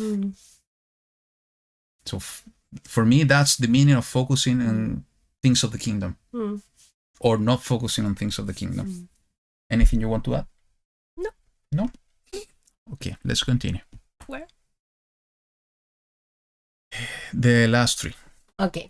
And they told him, saying, YaHuWaH is still alive, and he is governor over all the land of Israel. And Yaakov's heart ceased, for he did not believe them. But when they spoke to him all the words which YaHuWaH had spoken to them, and when he saw the wagons which YaHuWaH had sent to transport him, the spirit of Yaakov, their father, revived. And Israel said, Enough, my son YaHuWaH is still alive. Let me go and see him before I die. Wow. So, talking about the second Exodus, and talking about these things of Yaakov, let's start with the last one. Can you, let's put ourselves in Yaakov's shoes for a moment. And we remembered before this study, when we're reading this portion about what is written about Sarah in the book of Jubilees. Shatan, it says that he appeared to Sarah to tell her that the Yitzhak died, was sacrificed by Abraham. And she was so sad that she started to wander for the many places, asking for what the Yitzhak was, what was happening to him. It was a lie from Shatan. And he disguised himself again, like an old man, I think, appeared to Sarah again and told her that that Yitzhak was fine, he was alive and was coming. And at the moment that Sarah heard those words, the joy in his heart was so big that her heart was not able to contain that joy. And it's written that she died because of joy. She had a heart attack, most probably. I remember the story when we were reading these passages because I can imagine Jacob. It says Jacob's heart ceased. It's a similar situation, It was his loved son. He thought that was dead. Yeah. And now they are coming to him saying he's alive. It's a similar story like Sarah. But the joy was so big in the heart of Jacob. It's like a resurrection. My son was resurrected. It's to bring that joy into his heart. And it's also related with the last verse that it says, and Israel said. Yes. Why the change of names? Because Jacob is usually seen like the more human state. That is similar to what we said. It's about the two natures. Yeah, the two natures. It's more the human nature, and Israel is more than the one that is believing and knowing. It's the new creature. Yeah. It's a born again Jacob. Yeah. So when I saw this passage, also what I remember is what is written in the book of John, chapter 16, and I'm gonna read it. I have it here. Is when YaHuWaH was speaking to his disciples during the last Pesach, saying the following in the verse 16, in the chapter 16, verse 20th. It says, "Truly, truly, I say to you that you shall weep and lament, but the world shall rejoice. And you shall be grieved, but your grief shall become joy.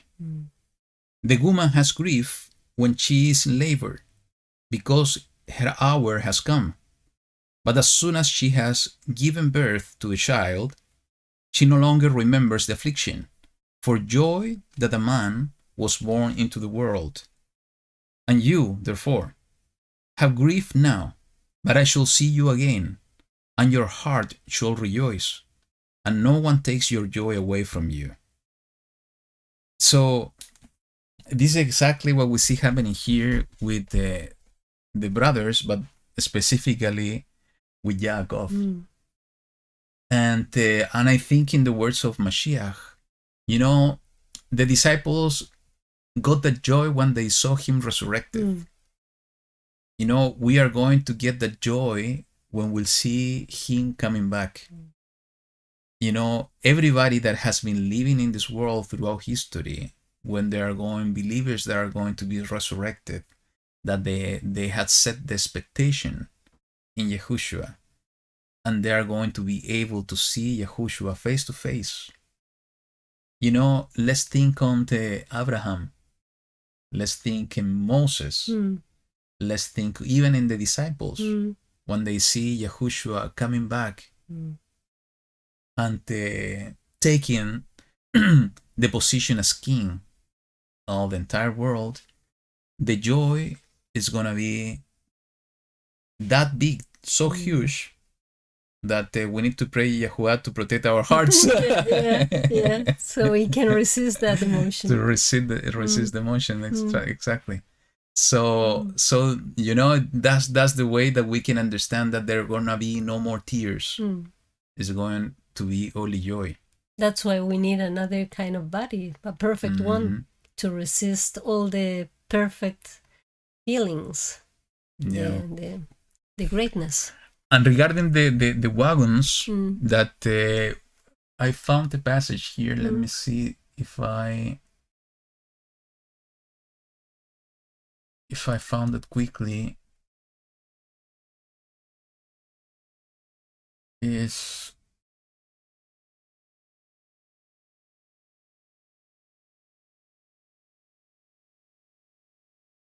it was 66.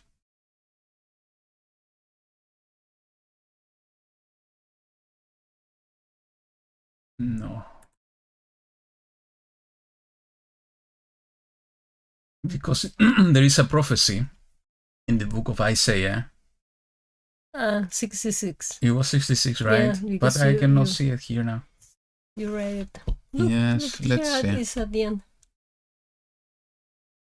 66.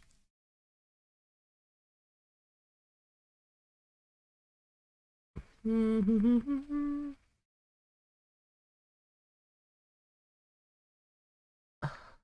Let's see. Here we have. Yeah. So 19 and 20.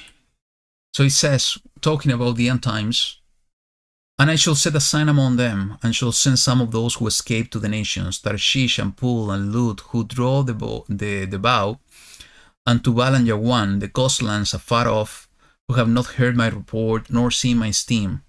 And they shall declare my esteem among the nations. And they, talking about the nations, and they shall bring all your brothers as an offering to YaHuWaH out of all the nations.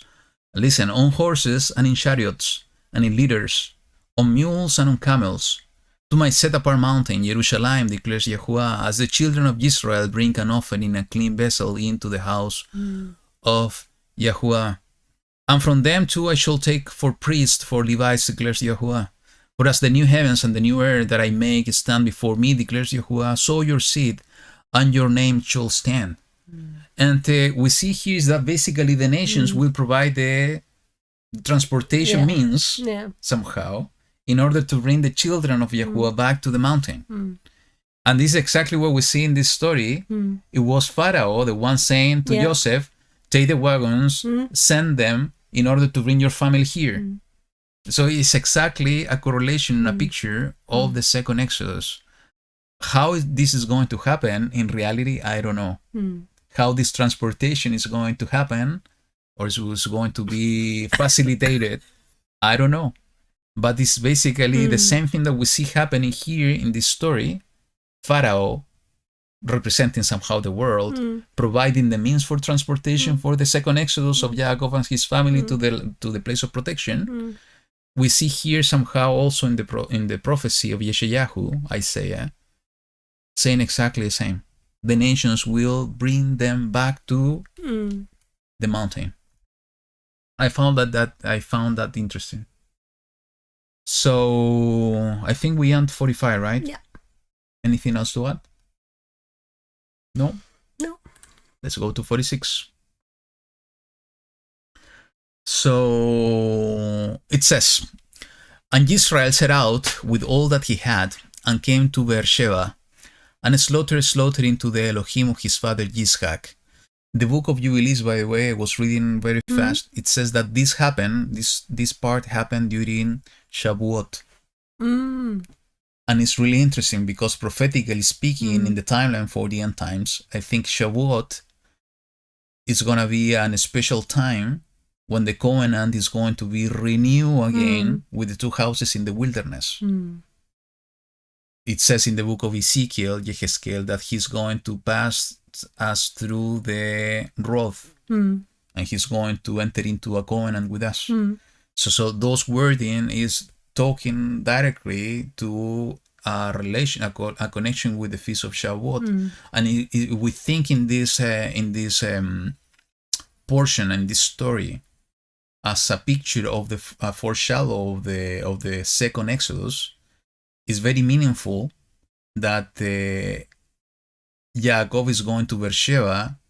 It's very meaningful that the book of Jubilees is saying that this happened during the feast of Shavuot that is related to the covenant because of what's saying in the following verses. It says, and Elohim spoke to Israel in the visions of the night and said, Yaakov, Yaakov, and he said, here I am.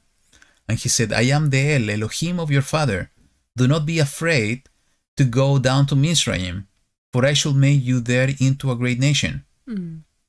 I myself am going down with you to Mizraim, and I myself shall certainly bring you up again, and let Joseph put his hand on your eyes. So it's a confirmation that this is me doing all this stuff. Trust on me. I'm protecting you. I'm going with you. So this happening in a Shavuot is a kind of a reaffirmation, a reconfirmation of the covenant. We have a covenant. I'm gonna trust on me. I'm gonna fulfill my part.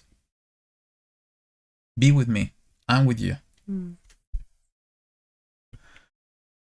And Jacob rose up from Beersheba, and the sons of Israel brought their father Jacob and their little ones and their wives in the wagons which Pharaoh had sent to transport him. And this is exactly what we were describing a minute ago. So Pharaoh giving the transportation. And they took their livestock and their property which they had acquired in the land of Canaan, and came into Mizraim, Jacob and all his seed with him. His sons and his sons' sons, his daughters and his sons' daughters, and all his seed he brought with him to Mizraim. And these were the names of the children of Israel, Jacob and his sons, who came into Mizraim. So let's read this genealogy. It says, Reuben was Jacob's firstborn, and the sons of Reuben, Hanoch, and Palu, and Hezron, and Carmi, and the sons of Shimon, Jemuel, and Yamin, and Ohad, and Yahin, and Sohar, and Shaul, son of a Canaanite woman. And I think we, in the past, I was taking, I think it's in the book of Jubilees also, is talking more about the story of Shimon, about the Canaanite woman. That is reinforcing that he had a relationship with the Canaanite in the same way that YaHuWaH had. And that's why there was a son from a Canaanite. Actually, it happened, if I remember well, the family somehow was dispersed after what happened with Joseph. And some of them went out and they started to engage with the people from the land. And the sons of Levi, or Levi, Gershon, Kehath, and Merari. And the sons of Yehuda, and Onan, and Shelah, and Peretz, and Serach. But and Onan died in the land of Canaan. And the sons of Peretz were Hezron and Hamul. And the sons of Yisachar, Tola, and Puwa, and Jov, and Shimron. Sounds like Shirion. Shimron. And the sons of Zebulun, Sered, and Elon, and Yahleel. And this Elon is not the Elon of today. We need to keep an eye on him, by the way. He's doing a lot of stuff. The Elon of today, I mean. These were the sons of Leah, whom she bore to Jacob in Padam Aram, with his daughter Dinah. All the beings, his sons and his daughters, were 33. And Dinah and Leah died before they moved to Mizraim. This is what we see in the book of Jubilees. And the sons of Gad, Sivion, and Hagi, Shuni, and Etzbon, Eri, and Arodi, and Areli. And the sons of Asher, Jimna, and Yishwa, and Yishwi, and Beriah, and Serach, their sister. And the sons of Beriah, Heber, and Malkiel. These were the sons of Silpa, whom Laban gave to Leah his daughter. And this she bore to Jacob 16 beings. The sons of Rachel, Jacob's wife, Joseph and Benjamin. And to Joseph in the land of Mizraim were born Menashe and Ephraim, whom Asenath, the daughter of Potipherah, priest of On, bore to him. And the sons of Benjamin, Bela and Becher, and Ashbel, Gera and Naaman, Ehi and Rosh, Mupin and Hupin, and Art. That sounds funny, right? Yeah. Mupin and Hupin. Like the relatives. Yeah. These were the sons of Rachel who were born to Jacob, 14 beings in all. And the sons of Dan, Hushim. And the sons of Naphtali, Yachzeel and Guni, and Yetzer and Shilem. These were the sons of Bila, whom Laban gave to Rachel, his daughter. And she bore these to Jacob 7 beings in all. All the beings who went with Jacob to Mizraim, who came from his body, besides Jacob's son's wives, were 66 beings in all. And before we continue, I haven't done myself. I know that you have this I saw your spreadsheet. We should do it with more time. But we know that in the names there's always some deeper meanings. So And so it's nice. I will give you a task that you should take all the names Look and look the meanings, and Mhm. maybe we can find a hidden message over there. We were going to do it ourselves as well, but I will invite you to do it in your own. So 66 beings in all were the ones that were going to Mizraim, to Egypt. And the sons of Joseph who were born to him in Mizraim were 2 beings. All the beings of the house of Jacob who went to Mizraim were 70. And he sent YaHuWaH before him to Joseph to point out before him the way to Goshen. And they came to the land of Goshen. And Joseph made ready his chariot and went up to Goshen to meet his father Israel. And he appeared to him and fell on his neck and wept on his neck a long time. I think we can stop here and make some comments. You want to start? Well, about the YaHuWaH, before he sent YaHuWaH before him to Joseph. I found it like a very good resemblance of the Mashiach, because he's being sent before to point out the way and to the encounter with Joseph. And then you can Then I can what? you can share about the two aspects. Yeah, in Jewish people or in Jewish circles, they are always talking about the 2 types of Mashiach. They talk Mashiach ben David and Mashiach ben Joseph. Because they also acknowledge that in the picture of Joseph is a figure of Mashiach that is bringing salvation and so on. But they know that the kingship is coming from the lineage of YaHuWaH, and specifically from David, David. So most of them believe that this is basically 2 different persons. We believe it's exactly the same person. So when we see this picture here, and actually you pointed out the same comment you just made, I said, but how we can reconcile this thing, because it's true. I do agree that YaHuWaH in this case is a picture of Mashiach, that he's being sent in advance in order to prepare the way for the Teshuvah, the Exodus, the salvation of the return of the children, and is to guide them in the true way to the land of protection. But Joseph was doing exactly the same. Joseph was the one preparing the place. He was in advance, yeah. And he was sent in advance, and he was the one providing the place of protection. And he was saying, Elohim sent me in order to save a remnant, to protect you, in order to avoid you to become poor and to have possessions and to live, for you to have life. So who is the picture of Mashiach? Is Joseph or YaHuWaH? Because there are 2 persons. And what came to mind when we were discussing is that we see here basically is the same, but we see the 2 natures of Mashiach. The physical nature and the spiritual nature. We know that, and actually this is written in the book in many places, but the place that concentrated all is in the first chapter of the book of John. That is said that he was the Word, and the Word was with Elohim, and the Word was Elohim. So YaHuWaH has a spiritual nature with a uncorruptible body before he was incarnated in this world.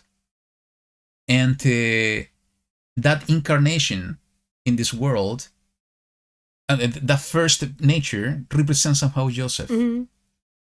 Is the nature of Mashiach Elohim, the one preparing everything, the one bringing salvation.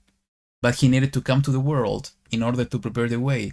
That physical nature in this body, in this nature, is the representation of YaHuWaH in this case. And Yahushua, he died and was resurrected, born again, in an incorruptible body. So becoming once again like the figure of Joseph, bringing salvation. So that's the way, it came to my heart when we were reading this portion before the broadcast, is that in these two passages we see exactly this. Is basically is the new two natures of Mashiach in an uncorruptible body, in the body as we are when he was here on earth, and again getting to the incorruptible body. What else we have here? Let's see. And Israel said to Joseph, "Now let me die, since I have seen your face that you are still alive."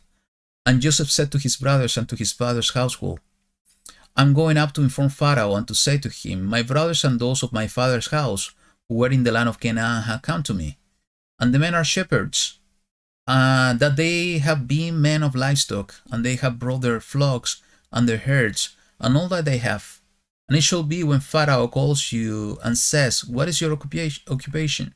That you shall say, your servants have been men of livestock from our youth even till now, both we and also our father, so that you dwelt in the land of Goshen, for every shepherd is an abomination to the Mizrites." And we were reading in the last week is that the Egyptians were not eating in the same table, and we will remember the Pharisees on that picture as well, with the Gentiles, because they're considering the Ivrit as an abomination, the Hebrews as an abomination. And here we connect dots, is that basically abomination because their occupation was to take care of the livestock. It seems that the Mizrites of the Egyptians were doing something else. They had a different type of lifestyle. Yeah. So let's go to the last chapter, the chapter 47. You want to read it? Okay.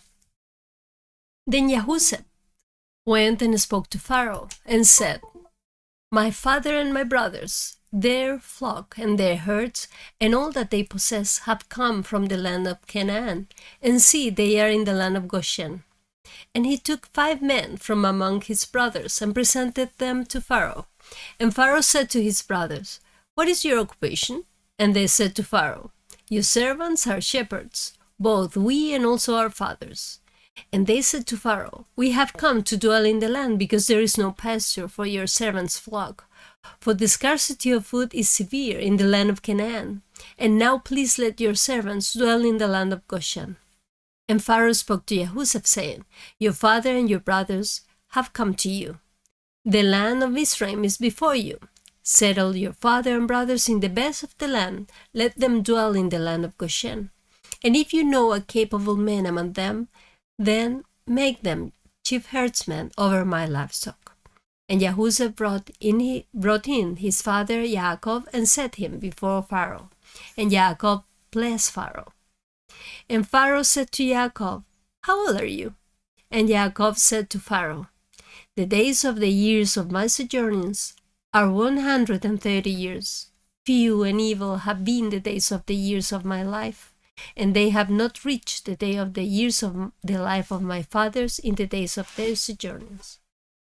And Yaakov blessed Pharaoh and went out from before Pharaoh.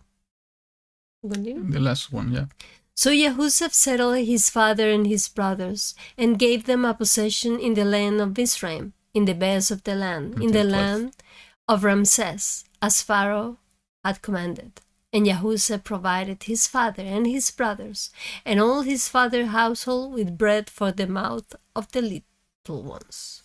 So beside having salvation, let's put ourselves in the picture that there was a scarcity of food. There was not food at all in any place. So beside having a kind of a salvation, a place of salvation, Pharaoh gave Goshen as a possession. Mm. You know, when I read this as a possession, they were granted somehow with the possession of the land. Mm. They have the title of possessing the land of Goshen. This is what I understand when I see this written like this. So they had a place specifically for them. It was the best of the land. That was the place of protection. Mm. And that happened only because of two things. Because of the position of Joseph. Because, if Joseph wasn't in that position, nothing of this was going to happen. Mm. He needed to be in that place. And second, because they were tending livestock. Mm. And that was the place, a specific place for the taking care of livestock. So they came from a place, wilderness of not having food, almost dying, to a really good place where they were going to be provided by food, and it was in the best of the land, and possessing that land as well. So this is exactly what we get when we get closer to YaHuWaH. Yahushua will take care of us. He will give to us in order to cover our needs. He will give to us in order to be protected. Maybe we don't have too many possessions here in this world, but he said that it's better for us to have possession there in Shamayim. And I think this is somehow a picture, a correlation of that. Maybe we don't have possessions here, but we will have possessions there. And it's better to have it there in the coming world than in this world. And it's coming by the hand of Yahushua. That's the most important thing. What else we have? Let's continue. We have these additional things that, I think we can speak a lot about here. And before I forget, there is something that I haven't done it myself, and I want to do it when the time comes, is to see the connection with the end times about this entire story of the 7 years of abundance and the 7 years of scarcity of food. And this is specifically 5 years period where they were protected. We know when we read the book of Revelation and the book of Daniel that we are talking about 1260 days of tribulation. And we know that woman, according to what is written in the book of Revelation, chapter 12, is going to be protected for 3.5 years. So what is the connection between the 7 years period, the first 7 years period, the second 7 years period, and out of the second period of 7 years, only 5 years of protection with the 3.5 years that is written in the word? I think it's important to take a look on that, just to understand how prophecies are being unfold in front of our eyes, what's coming ahead, how much time we have. No matter that we don't know the time, on the specific time and the hour, we know the seasons. And I think that's why it's important to keep an eye on all of this, because those are foreshadows of things to come. And we are living in this time, I think, of a scarcity of food. Yeah. So we need to look for that protection. So let's continue. 13. Okay. Now there was no bread in all the land, because the scarcity of food was very severe. And the land of Mizraim and all the land of Canaan become exhausted from the scarcity of food. And YaHuWaH gathered up all the silver that was found in the land of Mizraim and in the land of Canaan for the grain which they bought. And YaHuWaH brought the silver into Pharaoh's house. And when the silver was all spent in the land of Mizraim and in the land of Canaan, all the Mizrites came to YaHuWaH and said, "Give us bread, for why should we die in your presence? For the silver is gone." And YaHuWaH said, "Give your livestock, and I give your bread for your livestock, if the silver is gone." So they brought their livestock to YaHuWaH, and YaHuWaH gave them bread in exchange for the horses, and for the flocks they owned, and for the herds they owned, and for the donkeys. Thus he fed them with bread in exchange for all their livestock that year. And when that year had ended, they came to him the next year and said to him, we do not hide from my master that our silver is all spent, and my master also has the livestock we owned. There has not been left any before my master but our bodies and our lands. Why should we die before your eyes, both we and our land? Buy us and our land for bread, and let us and our land be servants of Pharaoh, and give us seed, and let us live and not die, and let the land not lie waste. And YaHuWaH brought the entire land of Mizraim for Pharaoh, because every man of the Mizrites sold his field, because the scarcity of food was severe upon them, and the land came to be Pharaoh's. And as for the people, he moved them into the cities, from one end of the borders of Mizraim to the other end. La migración. Only the ground of the priests he did not buy, for the priests had from what Pharaoh gave them by law, and they ate that which Pharaoh gave them by law. Therefore they did not sell their ground. ¿Hasta dónde? No, Más? 27. And YaHuWaH said to the people, Look, I have bought you and your land today for Pharaoh. Look, here is seed for you, and you shall sow the land. And it shall be that in the harvest you shall give 1/5 to Pharaoh, and 4/5 is your own, as seed for the field and for your food, for those of your household, and as food for your little ones. And they said, You have saved our lives. Let us find favor in the eyes of my master, and we shall become Pharaoh's servants. And YaHuWaH made it a law over the land of Mizraim to this day, that Pharaoh should have 1/5, except for the ground of the priests only, which did not become Pharaoh's. And Israel dwelt in the land of Mizraim, in the land of Goshen, and they had possessions there, and were fruitful and increased exceedingly. Wow, so if we want to do a summary for everything that is written here, it's interesting because there are two, and actually maybe we mentioned the last week or the week before. It's a picture of the kingdom of YaHuWaH, because we are being called to leave everything. This is exactly what the disciples did. And well, leave everything, it doesn't mean that now in this time you need to get out of your house unless the Ruach and Abba is moving you to do that. Leaving your possessions and to start living in a different way as the disciples did somehow. What really means is just to rely that we don't own nothing, that everything belongs to Abba, that we depend on Him. This is the picture actually. In the kingdom, we depend on YaHuWaH. He is the one providing to our needs. This is exactly what YaHuWaH was speaking. Why we need to take care or be anxious about our life. We are not going to be able to add an additional measure to our bodies, to our stature. We are not Abba is taking care of the birds of the field. So this is what it means to rely on Abba, that He is the owner of everything and He is the one providing to us. But also we have this counterfeit movement that somehow is doing the same. And what we see in the world happening as we speak is exactly this, is that everything is moving toward to the point that we need to rely and we need to depend on the system of the world.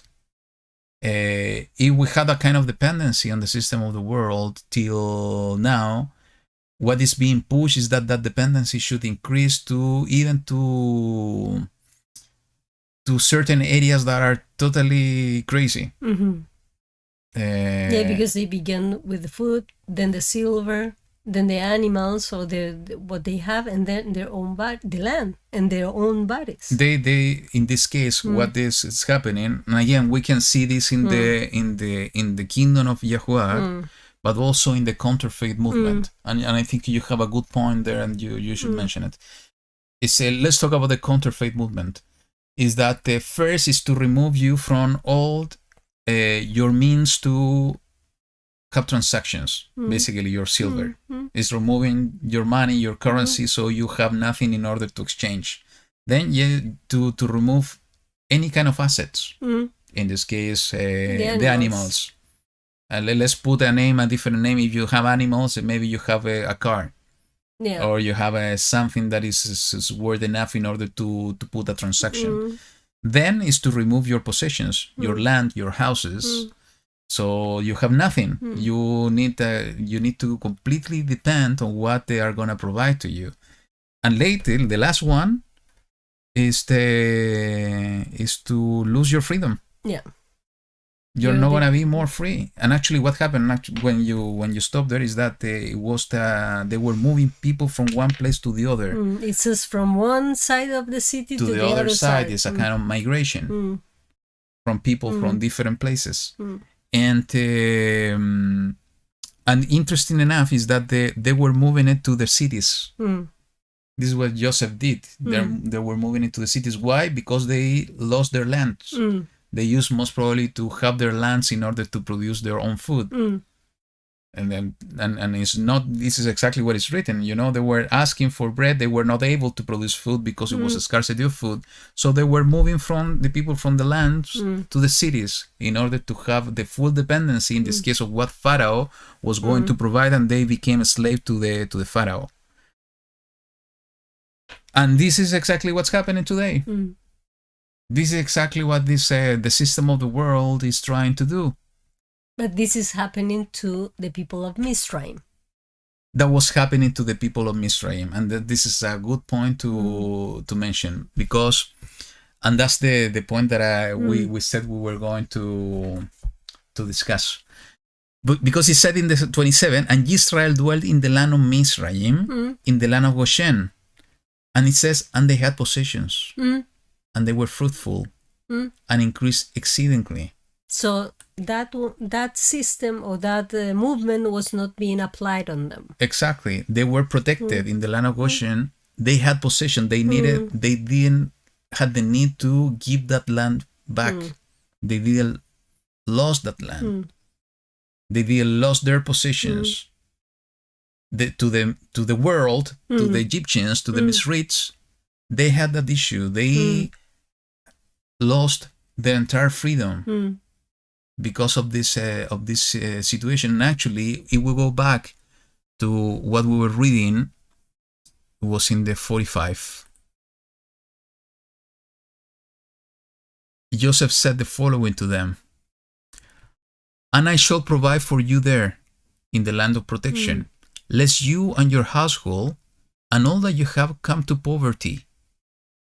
So Joseph said, I'm going to protect you so you don't become poor.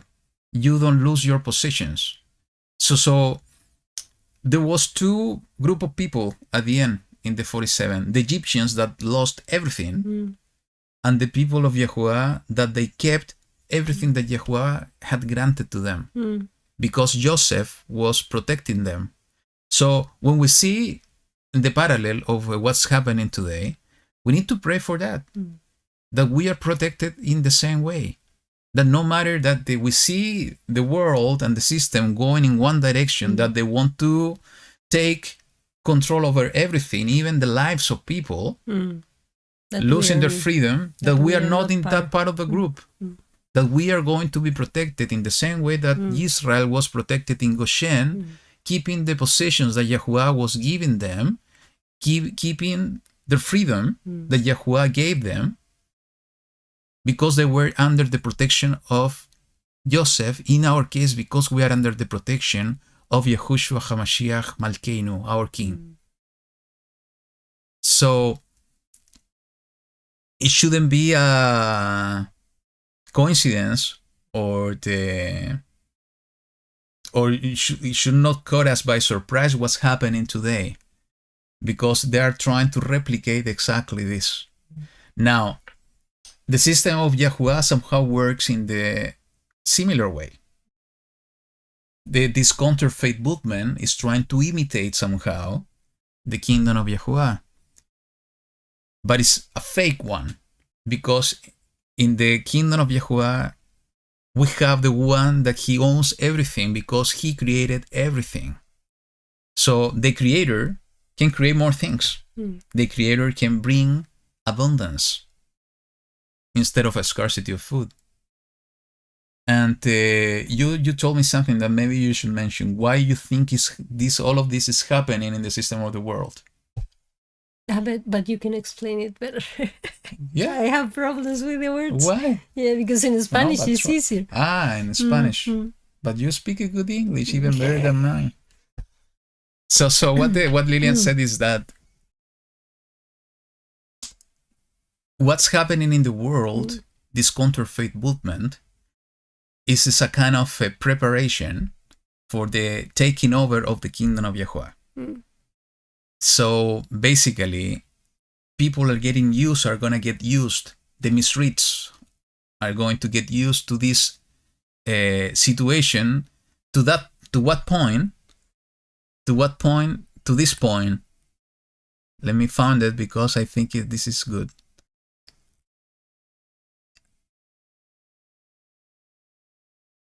To the point that the misreads are going to say, my life is safe. Let's find favors in the eyes of the master. They're going to get used to that lifestyle. So at the moment when the kingdom of Yah is coming by the hand of Yahushua HaMashiach, Jacob is saying that you can explain later in Spanish. In the hand of Mashiach, they're going to take over and they're going to implement the system of the kingdom of YaHuWaH, where we are going to have full dependency on what Abba is going to provide to us. So the transition is going to be much easier, more transparent for the rest of the world. So it's a kind of YaHuWaH is allowing this to happen in order to set the heart of the people to the system that he is going to implement, the good system that he's going to implement by his kingdom. We are going to become servants, not of the world. Let me change this phrase. The world is going to become a servant, not of the system of the beast, is going to become a servant of the system of YaHuWaH. Because at the end, this is what is happening. The Egyptians are becoming servants of Pharaoh. What they need to do is to become servants of Elohim. Yeah. At one point, it's going to be replace the Pharaoh by the righteous king. And that is what we have to expect for. And we need to get prepared, as I said at the beginning. I think if things are getting faster and unfolding faster, we need to pray in this direction, that YaHuWaH can protect us in the same way, that we can see this happening, but he is the one providing to our needs. Not to become to poverty, meaning that to have the necessary means for to sustain our lives and the lives of our families. And he can do it, and he will do it. This should be our faith, that he will do it. And understanding that everything that's happening, it's in the same way, and this is so repetitive, and maybe it's because of something. It's in the same thing that I said various minutes ago, an hour ago maybe, is that when we go through situations around us that are difficult situations, there is always a purpose at the end. We saw this in the conclusion of the story of Joseph. Why I'm bringing this up again is what we see happening in the world today with all this movement of taking people liberties away and people possessions away. There's a big millionaire that is buying or bought a lot of lands in the States some time ago, and also a big country in Asia that also is buying land in many places in the world. We see this happening. Is this a matter to be afraid of? Is a matter to be, I don't know, concerned about? These things will happen. It's But written, and it was written. advice, yeah. So if we see it with the eyes of what we are talking now, that this needs to happen in order for an easy transition to the kingdom of Abba, it's something that should put a smile in our faces, that no matter that we are going through some difficult times, on this transition, we know that the end, this is going to be taken over by YaHuWaH HaMashiach, a righteous king. And that's going to be the moment where all the bad things, all the wrong things of what the system of the beast is trying to do are going to be removed and transformed to a good things, a righteous things by the hand of him. So we need to go through this period of difficulties, troubles, uncertainties, Maybe kind of famine. Yeah. yes, doubts, even fears, with the eyes put on Abba, asking him to protect us in the same way, asking him to protect our possessions, to sustain our life, to save the remnant. And he will do it. To be considered as part of his family. And to be worthy to stand before the land in the same way, the lamb, in the same way that they were standing before Joseph. I think that's a good way to finish. And we took more time, Yeah. like last Vayigash. week, but we needed to do it. Yeah. So, any final words? No, strength and be courageous in these times that we are living. Yeah. Yep. And this story of Joseph is bringing more hope of the hope we already have. So that's why we need to put our eyes on him. We need to pray constantly to him. And as Yaakov Natzarim is saying, Rach Hamas Amatz. Rach Hasak Amatz. This is be strong and courageous.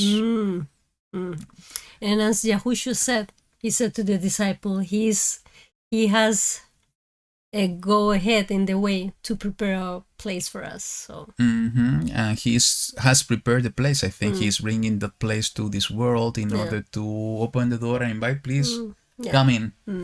We need to be worthy in order to come in. Good. So thank you so much for joining us. I really hope this has been a blessing to you. It's a blessing for us. We enjoyed a lot doing these things, these studies, and we are learning a lot. And beside that, we enjoy a lot to be with all of you here in this time on Shabbat, sharing the word of YaHuWaH. And that's why I really hope that you are feeling our love toward you and that you feel also the blessings you are bringing to our lives. And we really hope in YaHuWaH that also these studies and this time together is also blessing your lives. So continue praying for one another. Have a wonderful end of Shabbat. Have a wonderful and a blessed week. And we will see each other next Shabbat. yeah, if Abba willing. Abba willing. So thank you so much. Our love and blessings to you. And we are gonna, yes, I have a song here that I heard the other day. We're gonna finish this one. And this is our expectation actually to what's coming to get to this place. So listen to the lyrics. And I really hope you are gonna like this one. So we're gonna finish with the song. That's what I'm trying to say. So see you next week. Have a blessed Shabbat. YaHuWaH be with you all. Shabbat Shalom. Shabbat Shalom. See you next Shabbat. Bye. Come let us go up. Come let us go up to the mountain of the Lord.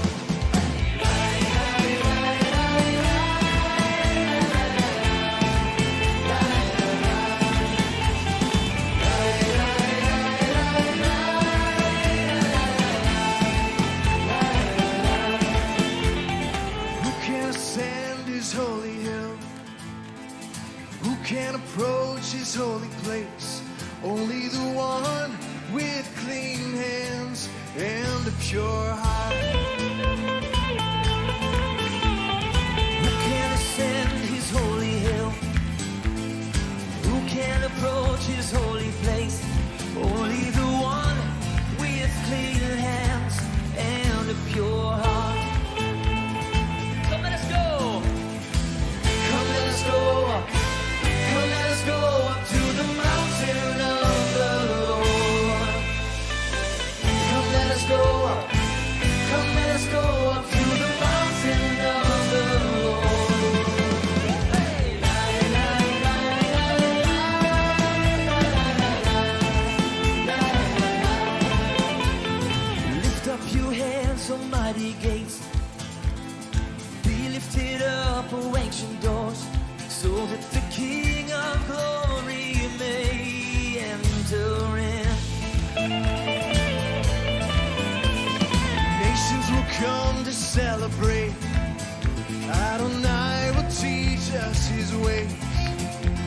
and the God of Israel will send the rain.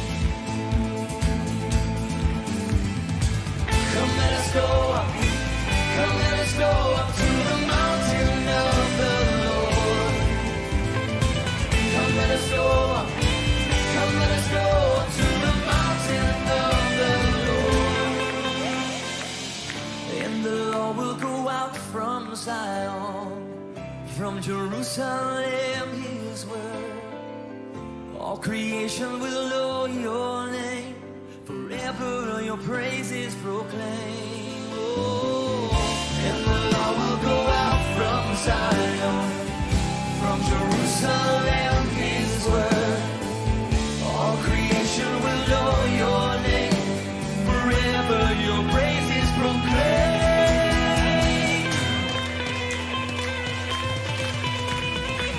Come let us go up, come let us go up to the mountain of the Lord. Come let us go up, come let us go up to the mountain of the Lord. Hey, come let us go up, come let us go up to the mountain of the Lord. Come let us go up, come let us go up to the mountain of the Lord.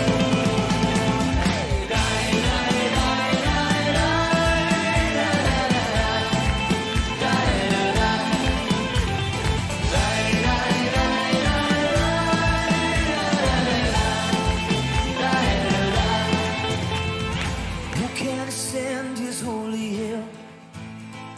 Who can approach his holy place?